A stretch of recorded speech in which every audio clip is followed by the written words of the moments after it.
Hi hello ನಮಸ್ಕಾರ. ನಾನು ನಿಮ್ಮ Hema Rajesh. Welcome back to my YouTube channel.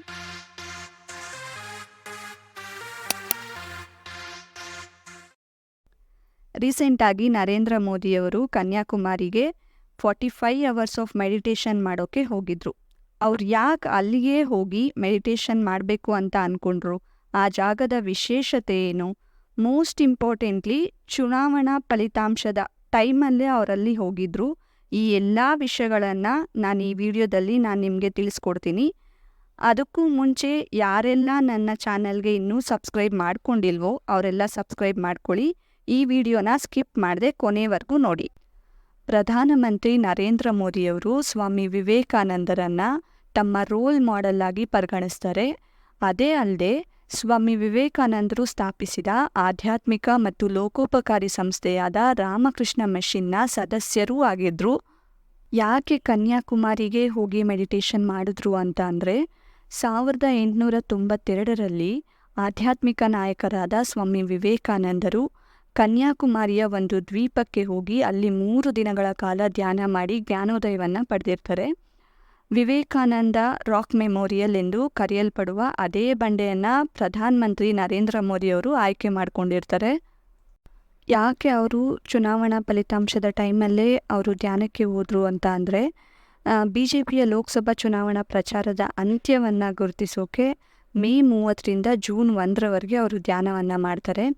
2019ರ ಚುನಾವಣಾ ಪ್ರಚಾರದ ಕೊನೆಯಲ್ಲೂ ಅಷ್ಟೇ ಪ್ರಧಾನಿ ಮೋದಿಯವರು 2 ದಿನ ಉತ್ತರಾಖಂಡದ ಕೇದಾರ್ನಾಥ್ ಟೆಂಪಲ್ಗೆ ಭೇಟಿ ನೀಡಿ ಅಲ್ಲೂ ಅಷ್ಟೇ 15 ಅವರ್ಸ್ ಏಕಾಂತ ಧ್ಯಾನವನ್ನು ಮಾಡಿದರು. Kanyakumari is the point where the Indian ocean, bay of Bengal and the Arabian sea are intersect.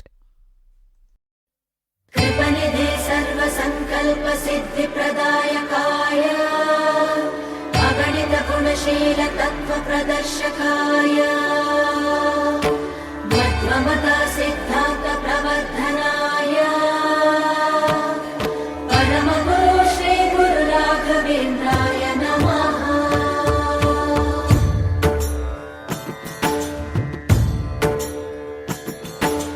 पूज्याय राघवेन्द्राय सत्यधर्मरताय च भजतां कल्पवृक्षाय नमतां कामधेनवे. ಧರ್ಮದ ದೀಪ ಹಚ್ಚುವ, ಶಾಂತಿಯ ಬೆಳಕ ಚೆಲ್ಲುವ, ಜ್ಞಾನದ ದೀಪ ಹಚ್ಚುವ, ಲೋಕವ ನೀನೆ ನಡೆಸುವ, ತುಂಗೆಯ ತೀರದ ಯತಿವರ ನಿನ್ನದೆ ಸ್ಮರಣೆ.